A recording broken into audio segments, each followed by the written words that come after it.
Salve, salve, nação skatística desse meu Brasil! O Maca de hoje é especialmente para você que não conseguiu entrar na seleção brasileira. Alguma coisa tá errada.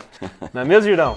Pois é, o sistema de julgamento. Vamos conversar sobre esse assunto aí tão polêmico e sempre aberto. Girão, eu começo com uma questão que eu vejo muito pelos campeonatos amadores que eu vou cobrir, que é a questão de número de juízes. O ideal numa competição para ter um resultado mais equilibrado são 5 juízes e um head judge, um chefe dos juízes. Esse é o ideal para a gente poder cortar maior e menor nota e aí sim ter um resultado mais equilibrado. A maior porque eventualmente um juiz supervalorizou uma volta ou ele subvalorizou a nota de uma determinada volta de um determinado skatista. Ou então 3 juízes. Alguns eventos aí os caras fazem com 2, com 4, mas assim, nesses eventos sempre os problemas vão acontecer. Porque ia ficar difícil depois fazer a média, se precisar desempatar. Claro, os grandes eventos, os melhores eventos, eles vão ter esse tipo de configuração que é o que a gente já provou que funciona melhor, entendeu? Então, se você é organizador de campeonato, está preocupado na qualidade do seu campeonato, é bom prestar atenção nesse detalhe também. Girão, é engraçado porque hoje em dia a tecnologia aplicada ao julgamento é muito grande. A gente tem o exemplo da Street League, o que mais? Da The Border, a gente tem aqui os eventos profissionais da CBSK que trabalham com esses 5 juízes diretamente ligados aos principais critérios que se utiliza hoje em dia. O software, ao final da volta, já tem a nota e a nota já está dentro do sistema sendo lançada imediatamente após a volta. É engraçado porque a gente está falando de uma tecnologia, mas a nossa realidade aqui é outra. A gente vê muitos juízes para marcar ali, ao mesmo tempo em que vê o skatista andando, eles fazem várias anotações para que depois, se ele precisar tirar alguma dúvida, ele sabe exatamente por que ele deu aquela nota. Como é que funciona? Pra gente vir aqui conversar com vocês, eu andei conversando lá com o Henrique Banana e o Daniel Kim, que são 2 ótimos juízes de skate aqui no Brasil. O juiz, ele tem um sistema de anotação que depois ele consegue, às vezes, reproduzir a linha completa de um skatista se ele sabe anotar, se ele se treina pra isso. Mas tem que ter esse condicionamento, tem que ter essa preparação, entende? Existe aí também uma questão que é muito colocada nas conversas que a gente tem com alguns especialistas que a gente consulta, que seria a proposta de separar os juízes. Assim, não que um juiz vá colar uma nota do outro, mas tem uma tendência de eventualmente ter uma influência. O cara tem uma linha de pensamento, mas o juiz do lado pode estar dando uma opinião. Nossa, essa volta foi demais, não sei o que, foi melhor que a de tal. E aquilo influencia no resultado do outro. Então, se você tem árbitros preparados, você vai colocar eles em situações preparadas, que nem no surf, que tem os biombos entre um e outro. O head judge está lá monitorando, então ali os juízes vão estar colocando dentro de uma média. Então isso tudo é questão que é construída dentro de um julgamento. Seria um aprimoramento. É um aprimoramento. Então se você coloca os juízes separados e com nota aberta, a gente vai ter que ter um nível de preparo maior e um nível de comprometimento maior, que é uma coisa que a gente conversou bastante aqui, né?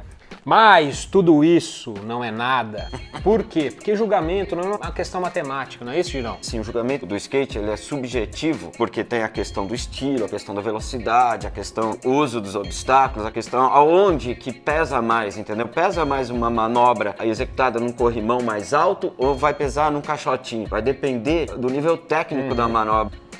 Bom, Girão, eu tô vendo aqui no meu G-Shock que está na hora de responder os nossos comentários nas redes sociais. Boa. Vocês devem ter percebido que a gente não falou sobre os critérios. Alguns pontos a gente não tocou, porque às vezes a gente vai explicar aqui nos comentários dos comentários, dizendo assim. E muita coisa também a gente não vai conseguir falar aqui, porque é um assunto muito extenso, não é, Girão? Sim, na verdade o Maca é assim, numa semana nós provocamos o assunto, na semana seguinte a gente repercute e vê o que a galera tá querendo. É pra trocar ideia mesmo. Então vamos lá. O Ratones, que é o grande artista, né, já apareceu aí no Traços e Rabiscos da nossa edição impressa. Pergunta: qual o quesito que mais pesa no julgamento?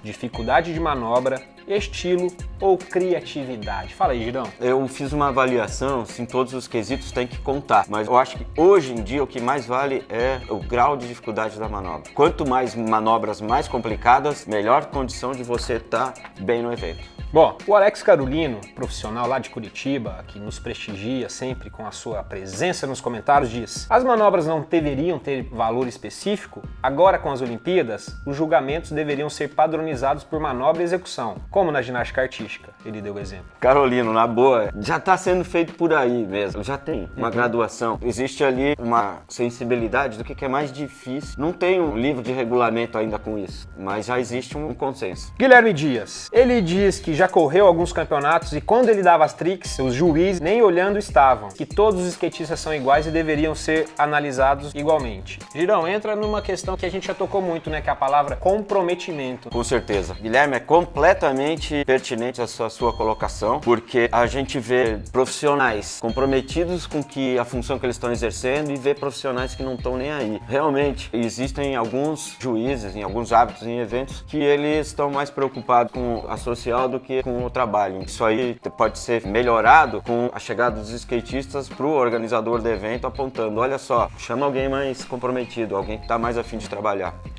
Bom, isso não quer dizer que seja o seu caso, é o exemplo que o Girão está citando. Às vezes, realmente, o juiz, ele, por passar o dia inteiro julgando, pode ser que ele se distraia ali, né? Muitas vezes a gente também tem que filtrar o evento que a gente vai. É analisar o cartaz, analisar se os juízes profissionais ali são confederados da CBSK, analisar se tem um locutor que também foi treinado para executar aquela ação. A gente também tem que saber o nível do campeonato que a gente está indo participar. Não são em todos os campeonatos que a gente vai ter uma excelência de serviço prestado em todos os sentidos. Fica a dica. Joel Batman, ele concorda com o que eu falei, eu acho que no último programa, que muitas vezes a pessoa que reclama, ela não acompanhou a volta de todos os outros competidores daquela categoria, ela só analisa as manobras dela. E aí, Girão? Batman, na verdade, como você tem experiência aí no estado do Pará, quem está participando do evento tem que tentar se envolver de uma maneira que contribua com que esse evento ele tenha um melhor resultado, para que todos no final saiam com maior satisfação. A gente volta para a palavra comprometimento. E o próprio skatista também tem que estar comprometido, né? Não adianta nada ele achar que ele é o Nigel Houston brasileiro e não passou para a final e foi injustiçado. Injustiças acontecem, mas se isso está acontecendo direto é porque realmente o problema às vezes é na própria pessoa, né? Exatamente. Esse comentário eu gostei porque vem de uma pessoa que sabe falar das ruas. O William Truth. Ele sugere que seja sorteada a base do competidor, que base ele é obrigado a fazer a volta dele. Uma sugestão interessante, né, cara?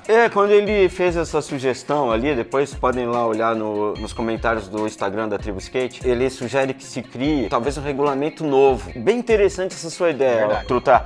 Sortear a base, aí você vê quem é que realmente anda melhor. Mas dentro de um sistema tradicional é um pouco mais difícil de aplicar, mas você está criando uma nova proposta de regulamento de evento. Então, como tem vários eventos aí diferenciados, alguém pode abraçar essa sua ideia e fazer. Visão de futuro. O Enaldier Araújo diz, se o cara cair, ele zera ou não? Enaldier, seguinte, se o cara cair, a nota dele vai ser pelo tempo que ele estiver em cima do skate. Os juízes normalmente combinam ali uma média, até às vezes por categoria, entre 40 e 80. Então uma volta ruim, uma volta regular, uma volta boa, muito boa e excelente. Então eles colocam de 10 em 10 ali para ter um padrão. Como se fosse uma régua. Mas isso não implica que alguém não possa fazer a nota 100, a nota 10, ou alguém não possa fazer uma nota 0, entendeu? Porque se o cara entrou e fez duas manobras, a nota dele não pode ser 40, que é o mínimo que os juízes combinaram na média, entende? Ela tem que ser relativa a duas manobras, entendeu? E isso, em todos os esportes sérios, isso já é aplicado. O skate também tem que entrar nessa onda. Tá combinado uma média entre os juízes, mas se alguém andou menos da média, vai ser menos da média. Se alguém andou acima dessa média, vai ter que ser acima dessa média. Vai por aí. Para você não zerar sua nota no próximo campeonato, fique esperto porque a gente volta na semana que vem, não é, Girão? Semana que vem tem mais. Esse assunto aqui ele não se esgota, precisaria de horas para falar de julgamento, ficou bastante coisa de fora, mas prestem atenção aí quando rolarem os cursos de árbitros da CBSK, dentro das associações, das federações também, se existem esse treinamento, participe, treine, se habilite para ser um profissional dessa área. É legal, você não tá mais preocupado em ser um competidor, entendeu? Você pode sair de um competidor e também tá participando dos eventos lá nesse outro lado. Falou? Muito obrigado pela presença de vocês aqui com a gente mais uma vez. Tribo Skate na veia dos irmãos. Muito obrigado, pessoal. Bom rolê. Skate na veia.